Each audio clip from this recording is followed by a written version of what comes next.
அஸ்ஸலாம் அலைக்கும் வரஹ்மத்துல்லாஹி வபரகாத்துஹு. தொழுகையின் விடுவதின் தீமைகள். ஹதீஸ் 3. அல்லாவின் பொறுப்பு நீங்கிவிடும். ஹஜ்ரத் முஆத் இப்னு ஜபல் ரலியல்லாஹு அன்ஹு கூறுகிறார்கள், எனக்கு ரசூலுல்லாஹி ஸல்லல்லாஹு அலைஹி வஸல்லம் 10 உபதேசங்களை செய்தார்கள். முதலாவது, நீர் கொல்லப்பட்டாலும் தீயில் எரிக்கப்பட்டாலும் அல்லாஹ்வுக்கு எதையும் இணை வைக்காதீர். இரண்டாவது, பெற்றோருக்கு மாறு செய்யாதீர்.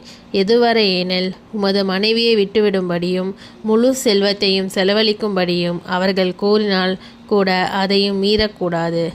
மூன்றாவது, வேண்டுமென்ற ஃபர்லு தொழுகையை விட்டுவிடாதீர்கள். அவ்வாறு செய்பவரை விட்டும் அல்லாவின் பொறுப்பு நீங்கிவிடுகிறது. நான்காவது, மது அருந்தாதீர். அது எல்லா தீமைகளுக்கும் வேறாகும். ஐந்தாவது, அல்லாஹ்வுக்கு மாறு செய்யாதீர். அதனால் அல்லாஹ்வின் கோபம் ஏற்படுகிறது. ஆறாவது, உமது படையினர் அனைவருமே இறந்து விட்டாலும் கூட நீர் போர்க்களத்தை விட்டு ஓடிவிடாதீர்.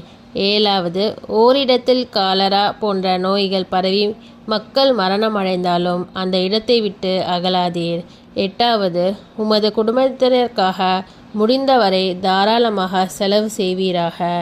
ஒன்பதாவது, அவர்களை கண்டிப்பதற்காக உபயோகப்படும் பிரம்மை அகற்றி விடாதீர். பத்தாவது, அல்லாஹ்வை பற்றி அவர்களுக்கு அச்சமூட்டி கொண்டே இருப்பீராக. அஸ்ஸலாமு அலைக்கும் வரஹ்மத்துல்லாஹி வபரகாத்துஹு.